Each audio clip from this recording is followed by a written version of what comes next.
अस्सलाम वालेकुम नाजरीन, प्रोग्राम दूसरा रुख में खुशामदीद। मैं हूं आपका मेज़बान नादर गुरामानी। नाजरीन, हालिया दिनों में खान साहब के साथ मुसलसल राब्तों के हवाले से जो कुछ दावे सामने आ रहे थे, उसके बाद हुकूमत ने उन दावों की तरदीद की है और कहा है कि इमरान खान से जेल में किसी की मुलाकात नहीं हुई और ना ही पाकिस्तान तहरीक इंसाफ के साथ कोई राब्ते जो हैं वो या मुज़ाकरात जो हैं वो इस वक्त चल रहे हैं। ज़राए के मुताबिक जो खान साहब ने पार्टी रहनुमाओं से मुलाकात की है, उस मुलाकात में जो हुकूमत के ख़िलाफ़ तहरीक के हवाले से एक फ़ैसला हुआ था और मौलाना साहब के साथ मुलाकातें की जा रही थीं, लेकिन मौलाना साहब ने इनकार कर दिया है PTI के साथ चलने के हवाले से। तो इमरान खान ने मौलाना साहब के बगैर ही पार्टी को हुकूमत के ख़िलाफ़ तहरीक चलाने के हवाले से गो हेड दे दिया है और कहा है कि अगर मौलाना साहब साथ नहीं भी चलते तो पाकिस्तान तहरीक इंसाफ जो है वो मौसर तहरीक चलाने के हवाले से हिकमत अमली तैयार करे। और इसी के साथ साथ हमने देखा कि हाल ही में ये कहा गया कि पाकिस्तान तहरीक इंसाफ जो है वो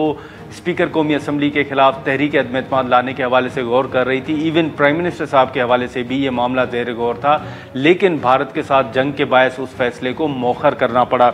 इसी के साथ साथ अब जो बजट आने वाला है, फिर IMF की शराइत हैं और साथ ही साथ जो हुकूमत के चैलेंजेस हैं, फिर अगर हम बात करें तो एक बात ये भी की जा रही है कि 9 मई पर 10 मई जो है वो भारी पड़ गया है, तो पाकिस्तान तहरीक इंसाफ के साथ जो मुज़ाकरात हैं उनको भी आगे बढ़ाना चाहिए।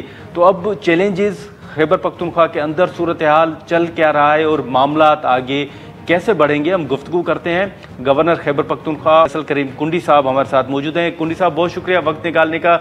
सबसे पहले तो ये बताइएगा कि हाल ही में आपने देखा कि अपोजिशन ने, जिसमें पाकिस्तान तहरीक इंसाफ भी शामिल है, उन्होंने कहा कि जो माहौल पैदा हुआ उसमें वो रियासत के साथ खड़े रहे, लेकिन अब जो उनके जायज़ मुतालबात हैं वो भी तस्लीम किए जाने चाहिए। आप ओवरऑल क्या देख रहे हैं सर कि अब मामला आगे कैसे बढ़ेंगे? बिस्मिल्लाहिर्रहमानिर्रहीम। देखें, भारत के साथ जो हमारा तनाज़ा चल रहा था और अल्लाह के फजल से जो हम जंग जीते अपने मुसल्लह फ़ौज के जो है वो अपने जो है बहादुरी के साथ और उनके अच्छे हिकमत अमली पे जी उस वक्त आपने देखा कि जो PTI के ट्रोलर्स थे वो किस तरीके से अपना सोशल मीडिया इस्तेमाल कर रहे थे। उसको भी छोड़ें, आज जो है हम जंग जीत चुके हैं, पूरे पाकिस्तान में यौम तशक्कुर मनाया है। मुझे बताएं कि क्या अपनी फ़ौज के साथ यकजहती के लिए हमारे यहाँ के चीफ मिनिस्टर ने कोई एक रैली निकाली उनके हक़ में? ये और बात है कि आप बोलें कि जी हमने एक शोहदा के कब्रों पे जाकर हमने उस शोहदा के मोनूमेंट में जाके हमने फूल, वो जो ऑफिशियल एंगेजमेंट थी वो की।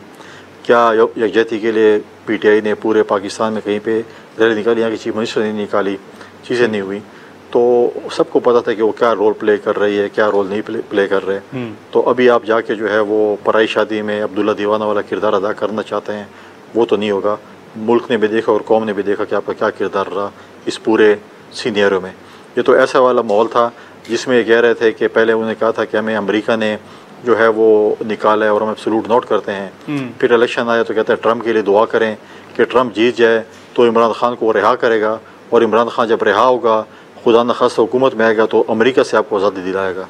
तो ये वाला काम उन्होंने किया है इस जंग में भी। तो सबके सामने कि उनका जो रोल था वो सबके सामने है।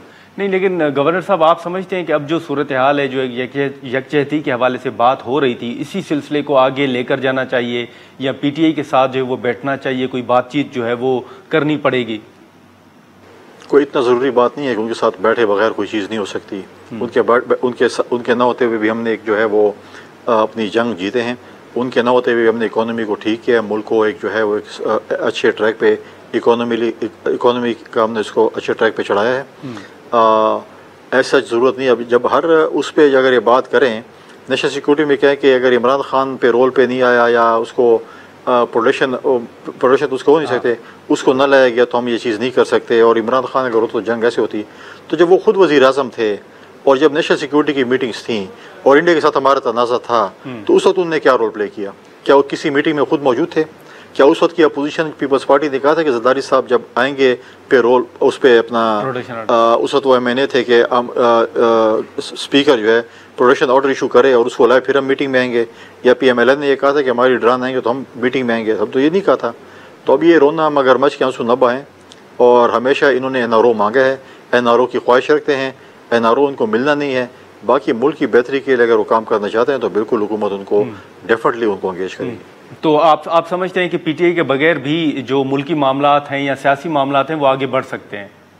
बिल्कुल, पीटीआई के बगैर मुल्क के मामला भी ठीक से हो सकते हैं, सियासत भी ठीक हो सकती है। वो चाहते हैं कि शायद उनकी वजह से मुल्क चल रहा है, उनकी वजह से सियासत हो रही है, तो वो अहमकों की जन्नत में रहते हैं। लेकिन गवर्नर साहब एक ये भी बताइएगा कि बतौर गवर्नर आप समझते हैं कि ये जो बीच में कुछ चीज़ें सामने आई कि किसी अस्करी अहदेदार ने खान साहब के साथ अडयाला जेल में मुलाकात की है, क्या खान साहब के साथ कोई बात हो रही है, किसी की मुलाकात हुई है अडयाला में? देखिए, नारो तो वो बहुत पहले दिन से मांग रहे थे कि हमें नारो चाहिए। अब वो अपने पार्टी के लोगों को एंगेज करने के लिए कभी कहते थे कि जी ऐसे होगा तो फिर ये होगा, फिर ट्रंप आएगा तो हमें आज़ादी मिल जाएगी, फिर ये बात होगी, फिर हम अभी हमारे साथ ये बातचीत हो रही है, हमारे बैकडोर जो है राब्ते हो रहे हैं, फलां चीज़ हो रही है। तो अपने पार्टी के लोगों को एंगेज रखने के लिए, उनको अपने साथ रखने के लिए ये बातें बार बार ये फैलाते हैं कि जी हमारे ये तो कहते हैं हमने बातचीत भी नहीं करनी और हम ये नहीं करनी, तो फिर अब क्यों बैकडोर बातचीत कर रहे हैं? फॉर एग्जांपल अगर ऐसी बात है, मैं नहीं समझ ऐसी कोई बात है और इनको कोई एंगेज कर रहे हैं इसमें। लेकिन गवर्नर साहब हाल ही में आपने देखा कि इवन DGISPR ने भी ये कहा था कि अगर माफ़ी मांगेंगे तो ही बातचीत हो सकती है या मामला आगे बढ़ सकते हैं। अब इस सारी सूरत हाल के बाद भी आप समझते हैं कि अभी भी पाकिस्तान तहरीक इंसाफ को माफ़ी मांगनी पड़ेगी तो ही मामला आगे बढ़ेंगे? अब आप समझते हैं कि नहीं, बातचीत हो सकती है, मामला को आगे लेकर जा सकता है? देखिए, जो इनके करतूत थे और 9 मई जो इन्होंने किया था, ये तो कुछ मामूली बात तो नहीं है ना। GHQ पे हमला, कोर कमांडर हाउस पे हमला, रेडियो स्टेशन पे हमला, किले और जो है वो छावनियों पे हमला। उसके बाद आप देखें कि जिस तरीके से आपने हमारे शोहदा के जो मोनूमेंट्स हैं, यादगारें, उनको जिसकी बेरुमती की, उसके बाद भी आप कहते हैं आपने कोई अच्छे करतूत किए हैं। डेफिनेटली इनको कौम से, उन शोहदा के वारिसों से माफ़ी मांगनी चाहिए। उसके बाद फिर देखा जाएगा। तो ये तो पहले दिन से ये तो मानते नहीं थे कि हमने किया है, अब कहते हैं मान हम गैर मुसल्लत है, ये था वो था। लेकिन ये चीज़ इन्होंने की हैं, ये नाकाबिले माफ़ी हैं। अगर आप आज उनको माफ़ी देंगे तो कल कोई और खुदा न खास्ता खड़ा होगा और इससे बड़ा ब्लंडर करेगा और बोलेगा इनको तो आपने माफ़ी दी, हम भी माफ़ी मांग लेते हैं। तो आप इतने करतूत करने के बाद माफ़ी मांगेंगे तो फिर आप तो रस्सा दे रहे हैं लोगों को कि आप ऐसे करतूत करें, बाद में कहने सॉरी और हमसे गलती होगी और फिर आप आगे चलते रहें। हाँ, लेकिन गवर्नर साहब इस वक्त अगर आप देखें, अब आप 9 मई का जैसे आपने जिक्र किया, तो एक तासुर तो ये भी है ना कि 9 मई पर 10 मई जो है वो भारी पड़ गया है। हमने खुद देखा कि पाकिस्तान पीपल्स पार्टी के जो रहनुमा, उनके कुछ हमने बयानात देखे कि अब मामलात को आगे लेकर जाना चाहिए। तो आप समझते हैं कि वाकई 9 मई पर 10 मई जो है वो भारी पड़ गया है? मैं मानता हूँ कि 9 मई के निस्बत 10 मई तो बहुत ही दुनिया को हमने दिखाया। हमारे PTI के 2 सवाल करते थे कि जी आप डिफेंस बजट इतना क्यों दे रहे हैं, डिफेंस में जो है फ़ौजों ने क्या किया है। उन्होंने तो अपना जो है वो खाता साफ कर दिया। आपके जो सर फ़ख्र से बुलंद किए हैं ओवरसीज़ पाकिस्तानी जो आज ओवरसीज़ में बैठे हुए हैं, आज वो अपना सर फ़ख्र से बुलंद करके हर जगह घूम सकते हैं कि उस इंडिया जिसका बड़ा तकब्बुर था, उनके जो रिज़र्व थे, पता नहीं अरबों डॉलर्स हमारे उन्होंने रिज़र्व थे, वो अपने फ़ौज पे बड़ा नाज करते थे, अपनी टेक्नोलॉजी बड़ा नाज करते थे। उनका गरूर मिट्टी में मिला दिया पाकिस्तान की फ़ौज ने, पाकिस्तान की एयरफोर्स ने, पाकिस्तान की बरी और बहरी जो है फ़ौज ने। तो वो चीज़ें जो हैं वो तो 10 मई का तो कंपटीशन ही नहीं है। अब 9 मई से तो 10 मई बिल्कुल भारी हो गया। हमें आगे बिल्कुल चलना चाहिए, लेकिन इनको अपने करतूत ठीक करने होंगे। जिनके जो करतूत हैं अगर वो ऐसे ही रहेंगे तो बिल्कुल कोई ज़ीरो टॉलरेंस है। करतूत ठीक करेंगे, लेकिन मुझे नहीं लगता कि करतूत ऐसे ठीक हो सकते हैं। नहीं, लेकिन फिर गवर्नर साहब आपकी तजवीज़ क्या है? आप अभी भी समझते हैं कि PTI को माफ़ी ही मांगनी पड़ेगी तो ही मामला आगे बढ़ सकते हैं? देखें, माफ़ी तो हो, लेकिन उसके बाद ये कि इन्होंने अभी तक अगर इतना पूरे अरसे में आप मुझे बताएं कि इन्होंने कहीं पे ये साबित करने की कोशिश की है, ये इन्होंने दिखाया है कि हमसे ये गलतियां हुई हैं, ये चीज़ें हुई और हम उस पर जो है आगे चलेंगे? नहीं, ये हमेशा इन्होंने रियासत के ख़िलाफ़, इन्होंने हमेशा फ़ौज के ख़िलाफ़, इन्होंने हमेशा, चलो हम सियासतदान हम तो एक दूसरे से लगे रहते हैं, इन्होंने हमेशा हर फोरम पर कोशिश की है। चाहे अगर हमारा IMF के साथ बातचीत हो, इन्होंने कोशिश की पाकिस्तान को नुकसान पहुँचे, हमारा अपने किसी दोस्त मुल्क के साथ बातचीत हो, इनकी कोशिश रही कि पाकिस्तान को नुकसान पहुँचे। ये कहते हैं कि सिर्फ हम होंगे तो पाकिस्तान हो, हम ना हो तो खुदा न खास्ता पाकिस्तान भी ना हो। तो इस पे तो हम काम नहीं कर सकते। लेकिन गवर्नर साहब, फिर ये जो एक तासुर है कि जो पाकिस्तान तहरीक इंसाफ ने एंटी इस्टेब्लिशमेंट एक नैरेटिव बनाया था, ये भारत के साथ जंग के बाद PTI का वो नैरेटिव जो है वो भी ख़त्म हो गया है और अब इस वक्त जो लोग हैं वो हुकूमत के साथ भी खड़े हैं, इदारों के साथ भी खड़े हैं। आप समझते हैं कि वाकई जो PTI का नैरेटिव था उसको नुकसान पहुँचा है, वो नैरेटिव कमज़ोर हुआ है? देखिए, बिल्कुल जो उन्होंने नैरेटिव बनाया था फ़ौज के ख़िलाफ़, वो सबके सामने कि पूरी 25 करोड़ अवाम शायद कुछ लोग या लीडरान शायद ना हो, लेकिन जो है पूरी कौम अपनी मुसल्लह फ़ौज के साथ खड़ी थी। आपने देखा जिस तरीके से फ़ौज के शाना बशाना खड़े रहे, यौम तशक्कर पे जिस तरीके से पाकिस्तान में जश्न मनाए गए, हर तबके फ़िक्र के लोगों ने जश्न मनाया। इनका करतूत तो आपके सामने था। इनके जो ट्रोलर्स, इनके जो लोग बैरून मुल्क मौजूद थे, जो यहाँ पर CM हाउस में जो है अगर रियासत के ख़िलाफ़ चीज़ें हो रही हों और उन्होंने यहाँ पर पनाह ली हो और वो बैठे हुए हों, ये काम कर रहे हों, तो ये तो वो वाली बात है कि मतलब है कि चीज़ें कर रहे हैं और जब ये चीज़ होगी कहते हैं हम आपके साथ हैं। वो जो कहते हैं ना विकेट के दोनों तरफ खेल रहे होते हैं, उधर भी हो जाते हैं इधर भी हो जाते हैं, तो ये चीज़ें नहीं चल सकती ऐसे। गवर्नर साहब, ये CM हाउस का आपने जिक्र किया, CM हाउस में क्या चल रहा है? देखिए इनकी जो ट्रोलिंग और ये चीज़ें जो सोशल मीडिया पे हमारे, चलो हुकूमत के खिलाफ तो हम कह लो ठीक है, वो हमारे सियासी मुखालिफ होंगे। हाँ। आप अपनी रियासत के खिलाफ, अपनी फ़ौज के खिलाफ जिस किस्म के आप जो है वो ट्वीट्स करते हैं, जिस तरीके से आप चीज़ें चलाते हैं, ऐसे लोग हैं कि जो मतलब है वो कर रहे होते हैं, वो किधर बैठे होते हैं। आज सारे भगोड़े जो हैं उन्होंने CM हाउस में पनाह ली हुई है। कोई आप किसी भगोड़े को आपने कहीं देखा है? वो सारे इधर ही बैठ के जो है वो उन्होंने पनाह ली और हमारी रियासत के खिलाफ, हमारी फ़ौज के खिलाफ चीज़ें कर रहे होते हैं, ट्वीटें कर रहे होते हैं या सोशल मीडिया चला रहे होते हैं। तो ये तो टॉलरेबल नहीं है। आप कहते हैं कि ये भी हम करेंगे और हमें जो है NRO भी दें और हमें बिठाएं भी सही और चीज़ें ठीक भी हों, तो ऐसी चीज़ें नहीं चल सकती। आप अपने पहले करतूत, अपने रवैये ठीक करें, उसके बाद चीज़ें हों। तो आप समझते हैं कि इदारों के खिलाफ या रियासत के खिलाफ जो मुहिम चल रही है वो CM हाउस से चल रही है? बिल्कुल चल रही है, कैसे नहीं है, किसको नहीं पता। हाँ। जो है यहाँ पर जो लोग हैं उनकी कनेक्टिविटी क्या उन लोगों के साथ नहीं है जो मुल्क से बाहर बैठे हैं और हमारे खिलाफ जो है, हमारी फ़ौज के खिलाफ, हमारी रियासत के खिलाफ जहर उगल रहे हैं? तो कौन लोग थे? इनके ही जो है ना चाचे मामे थे जो आज इन्हीं के कहने पे और इन्हीं के उसके ऊपर जो है वो वहाँ पर भी बैठे हुए हैं, ये काम कर रहे हैं।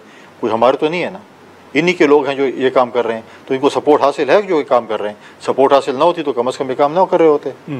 लेकिन गवर्नर साहब, ये जो बीच में बातें चल रही थी राब्तों के हवाले से, जैसे मैंने शुरू में भी एक सवाल रखा या हमने शुरू में एक जिक्र किया कि खान साहब के साथ किसी ने मुलाकात की है, आपको इन मुलाकातों की तो चलें आपने एक बार अपना जवाब दे दिया, लेकिन आपको लगता है कुछ नज़र आ रहा है कि PTI को आने वाले दिनों में कोई रिलीफ मिलेगा या खान साहब को आप अडयाला से बाहर आते हुए देख रहे हैं? आपका तज्जिया क्या है सर?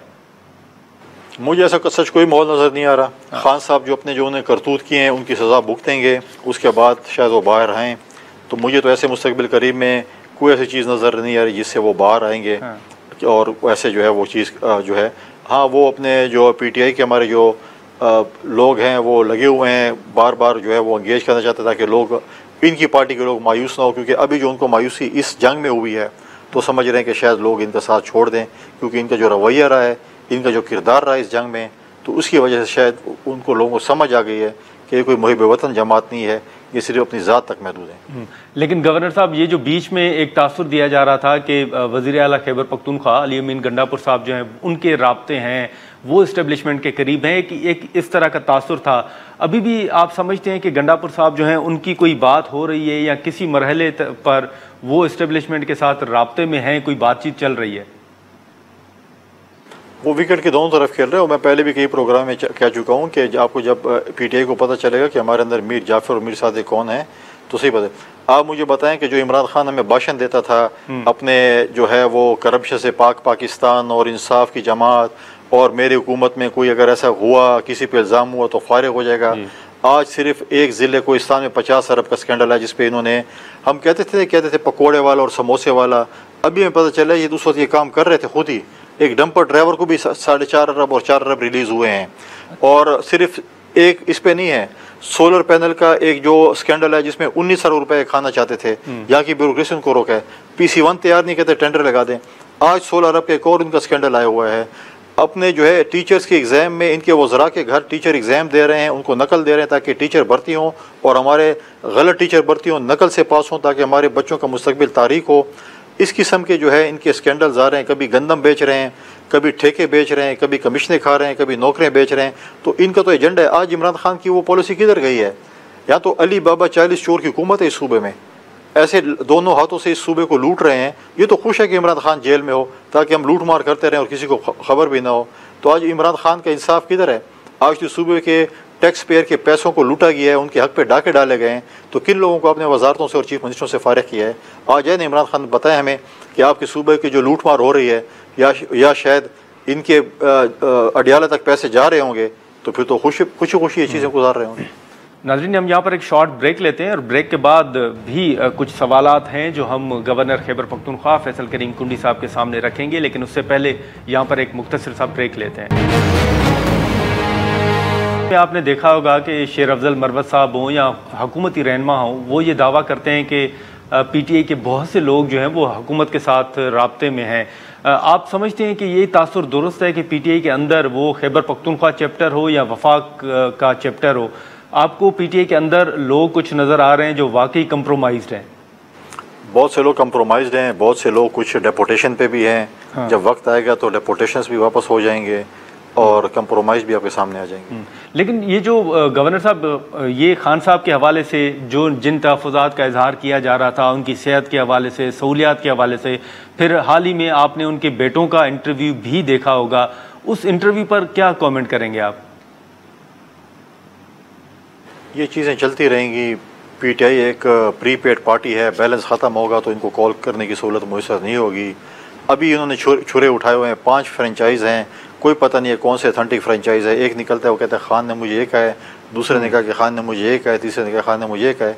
तो इनकी मुख्तलिफ फ्रेंचाइज़ें चल रही हैं और आपके सामने हैं। आप भी इस्लामाबाद में बैठे हैं, एक आता है तो उसने कहा कि इसके खिलाफ मुझे कहा है, दूसरे कहा उसके खिलाफ मुझे कहा है। तो खान साहब के भाई ये पॉलिसी है कि इन सब को आपस में लड़ाए रखो ताकि हमेशा मेरे पास ऐसे मुझे जेल में भूल ना जाए।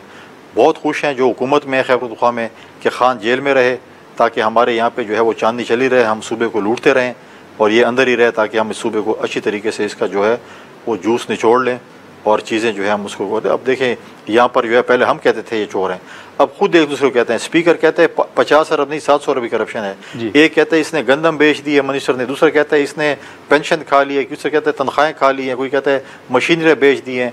एक दूसरे पर इल्ज़ाम तो लगा रहे हैं ना, ये खुद आपस में लगे हुए हैं। हाँ। अगर इस मुल्क में किसी को खबर नहीं है तो सिर्फ नैब को खबर नहीं है, जो कि हमेशा पॉलिटिकल विक्टिमाइजेशन करती थी, जो कि हमेशा पार्टियाँ चेंज लोग से करवाती थी, जो हमेशा इंतजार में होती कि प्ली बारगेन हो, ये जितने पैसे उन्हें खाए इनमें से कुछ रिकवरी कर लें और कमीशन हमें पैसे मिल जाएँ और प्ली बारगेन हो जाए। अदरवाइज़ अगर ये हमारे ऊपर ये इल्ज़ाम होता या PMLN पे होता तो अभी तक कई लोग जेलों में चले गए होते। तो गवर्नर साहब, अब फिर ये जो आप बात कर रहे हैं इससे क्या अखज़ किया जाए? आपको क्या लग रहा है कि अभी भी पाकिस्तान तहरीक इंसाफ के लिए कोई सॉफ्ट कॉर्नर जो है वो रखा जा रहा है?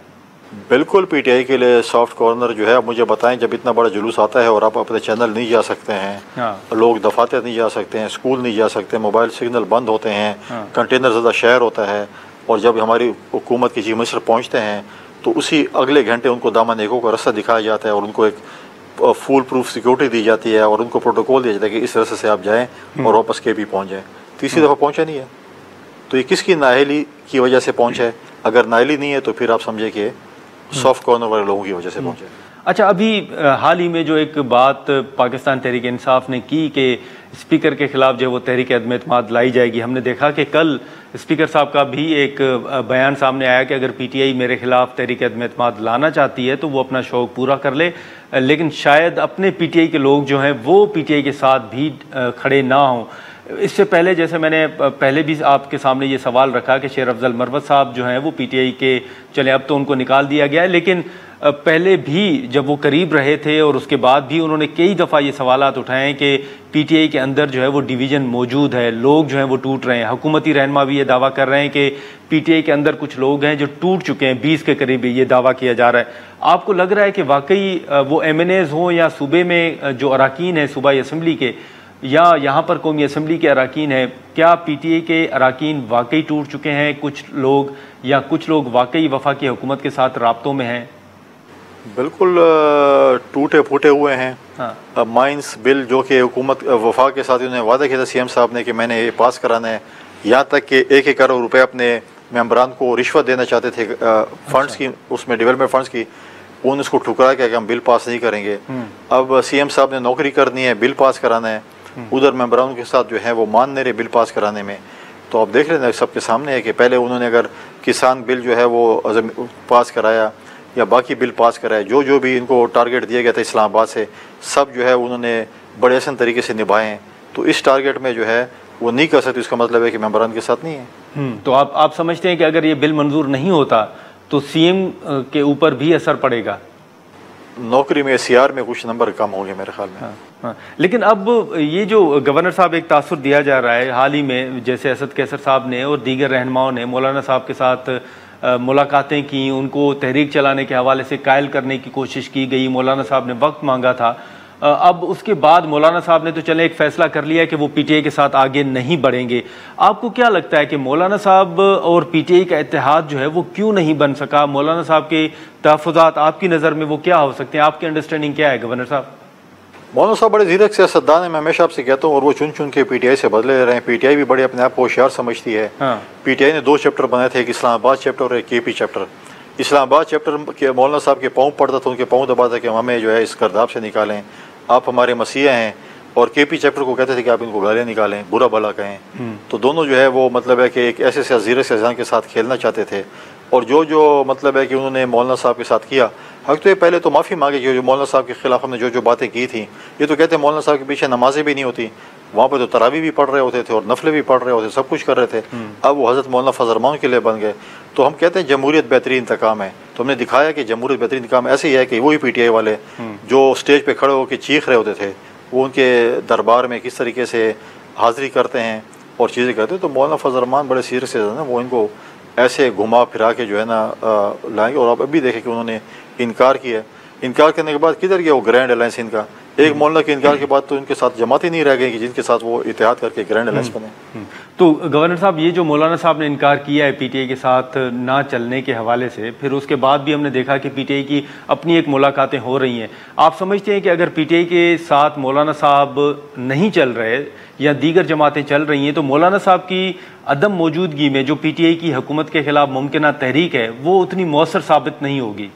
वो कह रहे थे ना पिछले दफ़ा ईद के बाद हम बहुत बड़ी एक तहरीक चला रहे हैं, किधर है वो तहरीक? हाँ, वो मुझे तो नजर नहीं आ रही है कोई दूरबीन में दूर तक। हाँ। आज चले ना तहरीक, क्यों नहीं चलाते तहरीक? नाज़रीन, यहाँ पर एक शॉर्ट ब्रेक लेते हैं और ब्रेक के बाद मजीद गुफ्तगू को आगे बढ़ाते हैं। ये कल की खबर है गवर्नर साहब, आपने देखा होगा कि अलीमा साहिबा और गंडापुर साहब की मुलाकात हुई है और उसके बाद जो तर्जमान की जानिब से बयान जारी किया गया उसमें यह कहा गया है कि खान साहब की रिहाई के हवाले से जो तहरीक चलेगी वो उस तहरीक को लीड जो है वो सीएम साहब और अलीमा साहिबा करेंगी।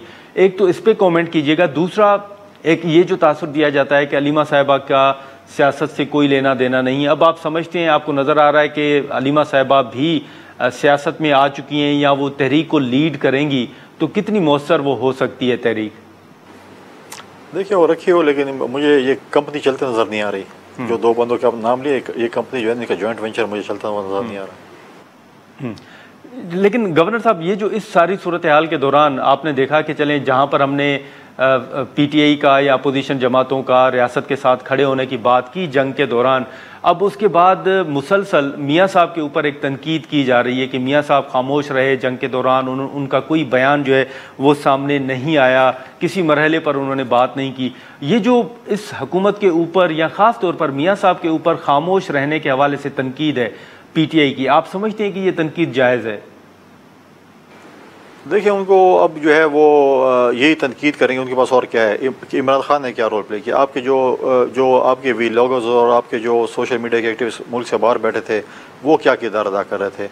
नवाज शरीफ अपनी एक पार्टी है, उनकी अपने पार्टी जवाबदेही क्या है? लेकिन जो प्राइम मिनिस्टर ने, मुस्लिम लीग ने अपने रोल किया, जो भी मुहिब वतन है वो हमेशा अपनी फ़ौज के साथ खड़े रहे हैं, मुल्क के जो है दिफा के लिए खड़े रहे हैं, अपने मुल्क दुश्मन के साथ नहीं खड़े रहे और उनको जो है वो उन्होंने फेस किया।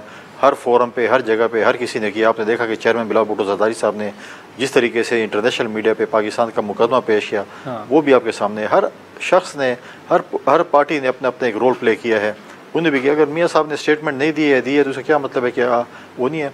ये तो अब उनके तर्जुमा ही बता सकते हैं कि मियाँ साहब ने क्या। वो तो मैं सुन रहा था इन्फॉर्मेशन मिनिस्टर की पत्नी को कह रहे हैं कि वो प्लान ही कोई मियाँ साहब ने बनाया था जी, किस तरीके से हमला करने, पता क्या कोई चीज़ थी जो कि मैं नहीं समझता कि वो एक बचगाना सी एक वो थी। प्लान बनाना जो है हमारे डिफेंस फोर्सेस का काम है। टाइम भी उनका, वो हमने कहा था कि उन्होंने कहा था कि टाइम भी हम वो करेंगे, वक्त और जो है उसका तयन भी वो करेंगे। लेकिन चीज़ ये है कि मैं समझता हूँ कि ऐसी कोई बात नहीं है कि मियाँ साहब जो है मेरे ज़ाती ख्याल के मुताबिक वो कोई जो है वो पाकिस्तान के फोर्सेस के साथ नहीं होंगे और किसी और के साथ खड़े होंगे। नहीं, बिल्कुल उन्होंने कहा था कि वो मियाँ साहब की ज़ेर निगरानी ही ये सारा ऑपरेशन जो हुआ था या प्लानिंग जो है वो उनकी ज़ेर निगरानी हुई थी।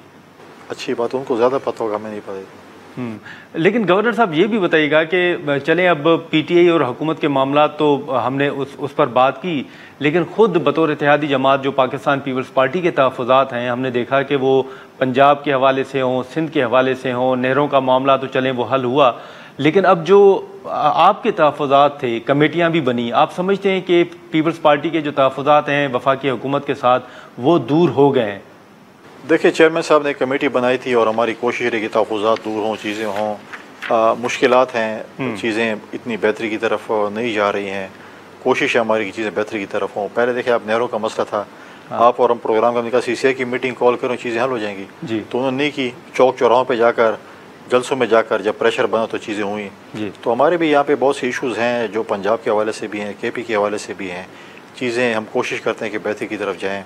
हमारी जो पार्टी है ख़ासकर केपी की, वो अभी हमने उन्होंने ऐलान किया 26 को जो है वो सुबह बचाओ मुहिम के लिए जा रहे हैं, जिसमें उनके वफाक से भी तहफ़्फ़ुज़ात हैं, लोड शेडिंग के हवाले से, चाहे बिजली की हो और गैस की भी हो।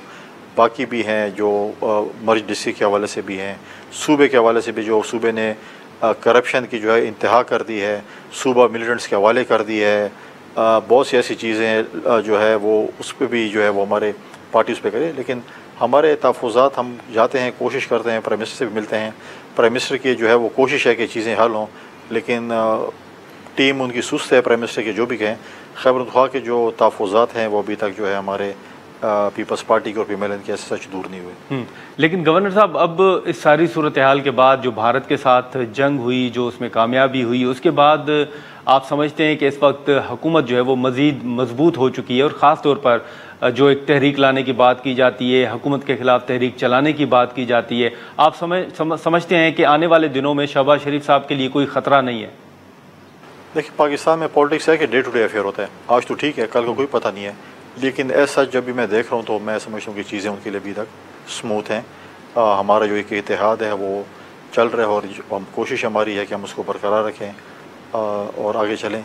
पार्लियामेंट अपना टाइम पूरा करे, फिर इलेक्शन आए और फिर जिसको भी मैंडेट मिलता है वो अपना हुकूमत बनाए। अच्छा, लेकिन ये सवाल आपसे ज़रूर होता होगा, कई दफ़ा हुआ भी है कि आप हुकूमत को सपोर्ट कर रहे हैं, आप काबीना में नहीं हैं, लेकिन आप हुकूमत के साथ खड़े हैं। इस वक्त जो कुछ हो रहा है उसमें हुकूमत अगर बात करें तो वो मुस्लिम लीग नून क्रेडिट भी ले रही है, और वो कह रही है कि मईशत के हवाले से फ़ैसले हों, भारत के साथ जंग हो, उसमें तमाम जमातें साथ खड़ी रहीं, लेकिन मईशत के हवाले से हों या दीगर मुल्की मामलात के हवाले से जो फ़ैसले हैं उसका क्रेडिट जो है वो मुस्लिम लीग नून ही लेती है। पीपल्स पार्टी के लोग भी समझते हैं कि हम हुकूमत को सपोर्ट कर रहे हैं लेकिन हमें कुछ हासिल नहीं हो रहा।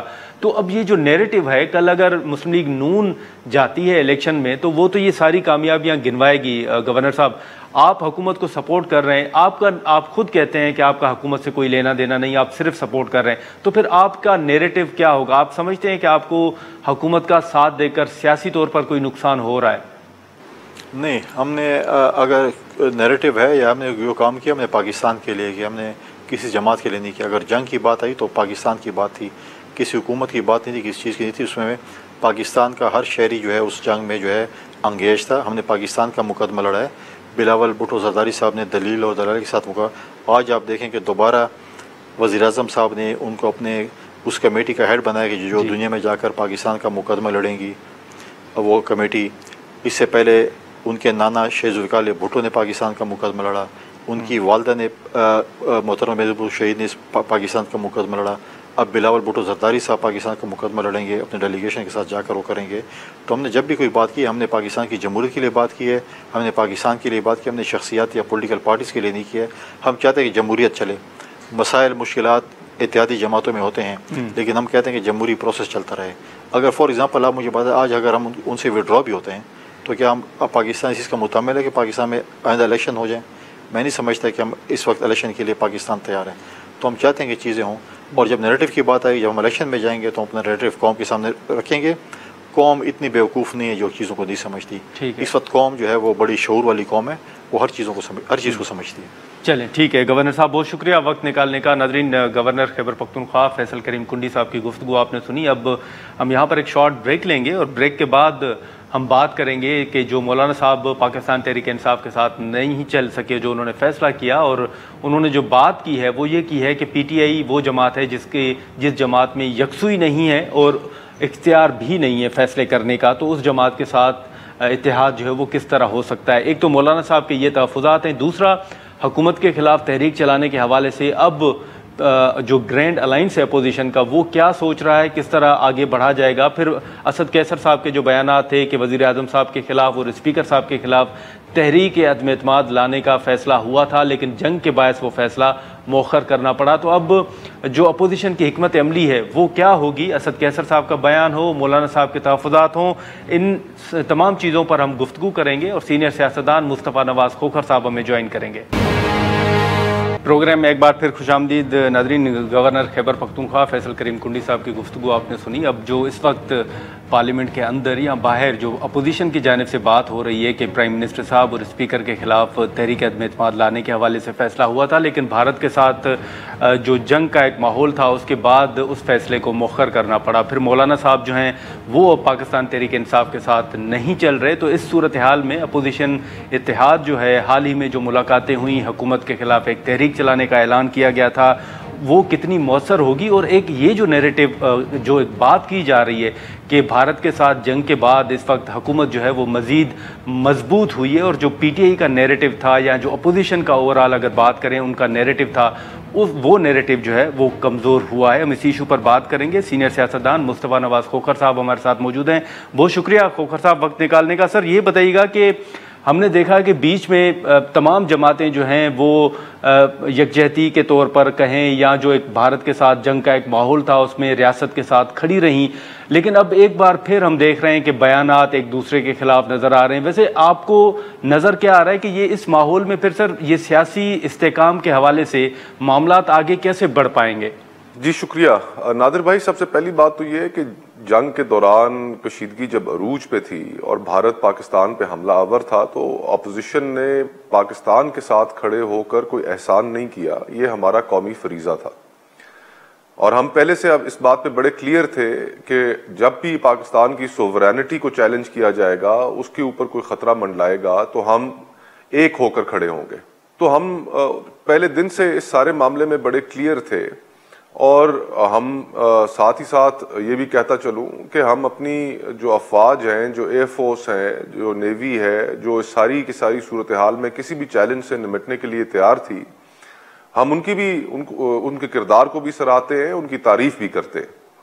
जहां तक ताल्लुक है सियासत का, तो उसके हमारे जो डिसएग्रीमेंट्स थे हुकूमत के साथ, उसकी बुनियाद तो फ्रॉडुलेंट इलेक्शन है। 8 फरवरी का एक गलत इलेक्शन जिसके अंदर धांधली करके इस हुकूमत को फॉर्म 47 के जरिए थोप दिया गया लोगों पर। और इब्तदाई में आपने जो कहा, मैं उससे इस हद तक तो इत्तफाक करता हूं कि हमारी आर्म्ड फोर्सेस की पॉपुलैरिटी में इजाफा हुआ है, लेकिन अगर हम इसको ये कहें कि हुकूमत की पॉपुलैरिटी में इजाफा हुआ है, तो मुझे ऐसा कतन नजर नहीं आता। अपोजिशन के पास अभी मुस्तकबिल में और भी बहुत से मौके आने हैं। पहला मौका जो सरे दस्त आ रहा है वो जून के पहले हफ्ते के अंदर बजट की प्रेजेंटेशन है। अब उस बजट की प्रेजेंटेशन में जो कॉन्वर्सेशन है वो पूरे पाकिस्तान में तब्दील हो जाएगी। आप भी पूरा जून का महीना किसी और चीज पे टॉक शो नहीं करेंगे, इस चीज पे करेंगे कि अवाम को इस बजट के अंदर क्या रिलीफ दिया जा रहा है, तनख्वाहदार तबका जिसकी कमर तोड़ दी गई है उसको क्या रिलीफ दिया जा रहा है या नहीं दिया जा रहा, इस मुल्क के किसानों को, मजदूरों को, जो बिजनेस कम्युनिटी है उसको क्या रिलीफ दिया जा रहा है या नहीं दिया जा रहा। तो गुफ्तगू तो जून के पहले हफ्ते से यकसर तब्दील हो जाएगी। और हम नहीं समझते कि हुकूमत की जो इकोनॉमिक मैनेजमेंट है, देखिए पिछले 3-4 साल में नादिर भाई, ये सारे पॉलिटिकल क्राइसिस की, सियासी बेयकीनी की असल कीमत तो इस मुल्क के अवाम ने अदा की है। और अगर आप फिगर्स की तरफ देखें तो वो हॉरिफिक फिगर्स हैं। फॉर एग्जांपल, जो सबसे चीज खतरनाक है, तशवीश तलब है कि वर्ल्ड बैंक की रिपोर्ट के मुताबिक इस वक्त 46% पाकिस्तानी सतह गुर्बत से नीचे जिंदगी गुजार रहे हैं। 46% का मतलब तकरीबन आधा पाकिस्तान है। तो हम उस आधे पाकिस्तान के लिए जिसको 2 वक्त की रोटी मैसर नहीं है, हम इस पाकिस्तान को किस तरीके से चला रहे हैं उनके लिए तो पाकिस्तान काम नहीं कर रहा। तो हम ये समझते हैं कि बिलाशुबा इसमें कोई शक नहीं है कि जो मायूसी के बादल थे पाकिस्तान के ऊपर, वो कम हुए हैं, वो घटे हैं। पाकिस्तान के अंदर जो लोगों का एतमाद था वो बहुत बड़ा है इस कॉन्फ्लिक्ट के बाद, और इस पॉजिटिविटी की जो फीलिंग है इसको आगे लेके जाने के लिए जरूरी है कि मुल्क में भी सियासी इफ़ाम व तफ़हीम पैदा किया जाए। लेकिन आपने बजट का जिक्र किया खोखर साहब, तो अभी से ये खबरें जो हैं वो सामने आ रही हैं कि IMF ने जहां पर दीगर शराइत रखी हैं रिपोर्ट्स के मुताबिक, वहां पर एक शर्त शायद ये भी रखी जा रही है कि जहां पर हम बात करते हैं कि पार्लियामेंट सुप्रीम है, अब शायद ये भी शर्त सामने आ रही है कि हुकूमत बजट मंजूर करवाने से पहले वो IMF को दिखाए, उसके बाद पार्लियामेंट से मंजूर करवाए। जी बिल्कुल, देखें ये कोई ढका छुपा राज तो है नहीं कि हमारी जितनी भी बजट प्रेपरेशन है वो IMF के दिए गए पैरामीटर्स के अंदर ही होती है, और कई दफ़ा ऐसा मौके पे हुआ है कि हमने उनको कुछ और बताया और किया कुछ और। तो अब वो भी बड़े होशियार हो गए हैं, वो हमारी जो ये तेजियां हैं इससे काफ़ी वाकिफ हैं, और ये कोई पहली दफ़ा तो नहीं है, 25वीं दफ़ा पाकिस्तान IMF के पास गया है। तो मेरे ख्याल से वो हुकूमत के पास कोई ऐसी स्पेस छोड़ने नहीं चाहते कि जिसमें हुकूमत उनके साथ की गई कमिटमेंट्स के ऊपर यू टर्न ले। तो जहां तक सोवरेनिटी का तल्लुक है तो नादिर भाई, जब आप अपनी मैशत कमजोर होगी, जब आपको पैसे लेकर अपना उधार के मुल्क चलाना पड़ेगा, तो फिर वक्ती तौर पे मेरे ख्याल से इन चीजों को भूल जाएं कि आप अपना बजट पहले दिखा रहे हैं या बाद में दिखा रहे हैं। ये एक लंबा सफर है, और इस सफर में हमें अब जो माशी खुद मुख्तारी हासिल करनी है, इंशाअल्लाह पाकिस्तान एक दिन हासिल करेगा। लेकिन उसके लिए जरूरी ये है कि हम इस मुल्क के अंदर से सियासी बेयकीनी खत्म करें। इस मुल्क की अशराफिया, जिसमें मैं भी शामिल हूँ, सियासतदान शामिल हैं, जजेस शामिल हैं, जनरल्स शामिल हैं, ब्यूरोक्रेसी शामिल है, बड़े बिजनेस ग्रुप्स शामिल हैं, हम सबको अपने झगड़े खत्म करने होंगे ताकि 25 करोड़ लोगों के लिए ये मुल्क को कारआमद मुल्क तो बन सके, उनकी जिंदगियां, उनके मुस्तकबिल, उनकी ख्वाहिशात उनके ऊपर पूरा तो उतर सके। लेकिन खोखर साहब, इस वक्त जो जिस कॉन्फ्लिक्ट की आपने जिक्र किया, उसके बाद एक तासुर तो ये दिया जा रहा है ना कि हुकूमत और इस्टेब्लिशमेंट जो है वो सेम पेज पर है। आप देख रहे हैं कि इस सारी सूरत हाल के बाद हुकूमत जो है वो ज़्यादा मजबूत हुई है। अगर मकबूलियत में इजाफा नहीं हुआ तो कम से कम यह है कि अब कंफर्टेबल है और मजबूत ज़रूर हुई है। देखिए, हुकूमत की मकबूलियत के अंदर तो मुझे कोई इजाफा फ्रैंकली नजर नहीं आता। जो जमात इस वक्त बरसरे इक़्तिदार है, मुस्लिम लीग नून, उनके ऊपर तो बल्कि इस हवाले से बड़ा क्रिटिसिज्म हो रहा है उस जमात के सरबराह के ऊपर कि दौराने कॉन्फ्लिक्ट उन्होंने एक लफ्ज भी अदा करना इस कॉन्फ्लिक्ट के हवाले से मुनासिब नहीं समझा। उन्होंने खामोशी इख्तियार किए रखी, जो कि किसी भी सूरत एक सियासी जमात के सरबराह को ज़ेब नहीं देती, मियां नवाज शरीफ साहब को ज़ेब नहीं देती, और जो जमात बरसरे इक़्तिदार हो उसके लिए भी ये एक लम्हा फिक्रिया है कि ये जो सवालात उठे हैं इनका क्या जवाब है। कई टॉक शोज मैंने किए हैं जिसमें मेरे मुस्लिम लीग नून के दोस्त हमरा थे, उनके पास कोई जवाब नहीं है मियां नवाज शरीफ साहब की खामोशी का। तो लोग, और फिर ऊपर से अगर आप मज़ाक़ा खेज स्टेटमेंट्स दे दें कि मियां साहब सारी जंग की हिकमत अमली बनाने में पेश थे, तो लोग तो बल्कि मजाक उड़ा रहे हैं। नहीं सर, वो कह रहे हैं कि मियां साहब जो है वो प्राइम मिनिस्टर हाउस में 2 दिन मौजूद थे, और जिस दिन जवाब दिया गया उसी रात भी वो प्राइम मिनिस्टर हाउस में मौजूद थे। आप नादिर भाई मवाजना कर लें बिलावल साहब से। गो कि मैं पीपल्स पार्टी छोड़ चुका हूं, मेरी उनसे बहुत दूरियां हैं, लेकिन उसके बावजूद उन्होंने एक जमात के सरबराह होते हुए, साबिक वजीर खारजा होते हुए, हर इंटरनेशनल चैनल पे वो गए, उन्होंने वहां पर पाकिस्तान का मुकदमा पेश किया। ये तो ऐसा कड़ा वक्त होता है कि जिसमें जिस शख्स के बस में जो कुछ होता है वो कंट्रीब्यूट करने की कोशिश करता है। क्या मियां नवाज शरीफ साहब के पास कंट्रीब्यूट करने के लिए कुछ नहीं था? अल्फाज तक नहीं थे कि जिन अल्फाज की बुनियाद के ऊपर वो कौम का हौसला बढ़ा सकते। इस तरह के हालात में, गंभीर हालात में, तो हम तो सब अपना ये फर्ज महसूस करते थे कि जी जहां कहीं हम कोई पॉजिटिव बात कर सके अपनी सिक्योरिटी फोर्सेस के हवाले से, इस मुल्क का मुकदमा बयान करने के हवाले से, वो करे, क्योंकि इसमें हम सब शरीक थे। तो बाहर तो, और मैं तो इससे बिल्कुल इत्तेफाक नहीं करता कि हुकूमत को कोई पॉपुलैरिटी मिली है। जिन्होंने जहाज उड़ाए, जिन्होंने मिसाइल चलाए, उनको पॉपुलैरिटी जरूर मिली है, और हम फराख दिली से उसको तस्लीम भी करते हैं।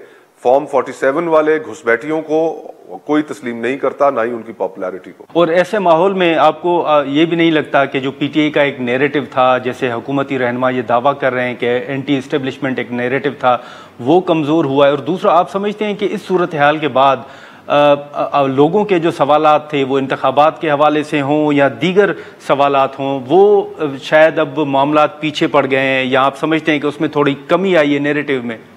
देखिए, ये जैसे मैं आपको कह रहा था, ये तकरीबन महीने, 1.5 महीने बाद, 2 महीने बाद ये कॉन्वर्सेशन बिल्कुल तब्दील हो जानी है। जून के पहले हफ्ते से तब्दीली के आसार आपको नजर आएंगे कि जब हर शख्स बजट के ऊपर बात कर रहा होगा। तो ये चीजें लामहला इन्होंने पसे पुष्ट तो जाना ही है। लेकिन सवाल ये पैदा होता है कि क्या इस पॉजिटिविटी की जो फीलिंग है, क्या मुल्क के अंदर ये सियासी अफाम तफहीम की जानिब बढ़ सकती है? अभी आप लेटेस्ट एक बात देख लें कि जो हुकूमत की जानिब से वफद तश्कील दिया गया, जो बैरून मुल्क जाएगा मुख्तलिफ ममालिक में पाकिस्तान का मुकदमा पेश करने के लिए, आपने उसके अंदर अपोजिशन का कोई फर्द शामिल करने की कोशिश तक नहीं की। ये सोच भी आपके करीब से नहीं गुजरी कि यार ये आवाज, जो मुकदमा हम पेश करने जा रहे हैं, ये पाकिस्तान की आवाज होनी चाहिए कि जिसके अंदर कोई तफरीक नजर नहीं आनी चाहिए दुनिया को। आपने अपोजिशन को ही उसमें शामिल नहीं किया। अब इसके मुकाबले में भारत की हिकमत अमली देख लें। क्या शशि थरूर वहां से हुकूमती जमात से ताल्लुक रखते हैं? उन्होंने एक ऐसी कमेटी तश्कील दी, एक ऐसा वफद तश्कील दिया कि जिसके अंदर तमाम पॉलिटिकल पार्टी शामिल है, लेकिन उसके मद्दे मुकाबल पाकिस्तान में देखिए कि क्या हुआ। तो हुकूमत तो इस मौके को भी सियासत के उस शिकार कर रही है। बिल्कुल सियासत की नजर हो रहा है। ये मामला कल शिबली फराज साहब ने भी सेनेट में उठाया, जिसके जवाब में आजम नज़ीर तारड़ साहब ने शायद ये कहा कि ये हुकूमती कमेटी है, पार्लियामेंट्री कमेटी होती तो हम उसमें किसी अपोजिशन को शामिल कर लेते। लेकिन खोखर साहब, इस वक्त जो खान साहब के साथ राब्तों के हवाले से खबरें चल रही हैं, अब ये तो सवाल पीटीआई से पूछना चाहिए, लेकिन बतौर सीनियर सियासतदान आपके इल्म में कुछ है कि कोई पेशरफ्त हुई है पीटीआई के साथ, किसी ने कोई इंगेज किया है, कोई बातचीत का आगाज कम से कम हुआ है? मैं कल रात एक टीवी चैनल पर एक शो में था, अस्मा शिराजी साहिबा के, और शेर अफजल मरवत साहब वहां पर साथ थे। तो उन्होंने एक इंकशाफ किया, आपके नाजरीन के लिए भी वो इंकशाफ दोबारा सुना देता हूं। उन्होंने कहा कि जंग के दौरान कोई बातचीत चली और फिर उस बातचीत के नतीजे में जो वजीर आला है अली अमीन गंडापुर साहब, उन्होंने इमरान खान साहब की रिहाई की दरखास्त पेरोल पर उन्होंने इस्लामाबाद हाई कोर्ट में जमा कर दी। उनका इशारा यह था कि कुछ सोच पैदा हुई थी इमरान खान साहब को रिहा करने के हवाले से पेरोल पर जंग के दौरान, लेकिन फिर उनका कहना था कि शूमी किस्मत, जंग लंबी चली ही नहीं, 3 दिन में ही जंग खत्म हो गई और वो इनका मामला भी वहीं पर रह गया।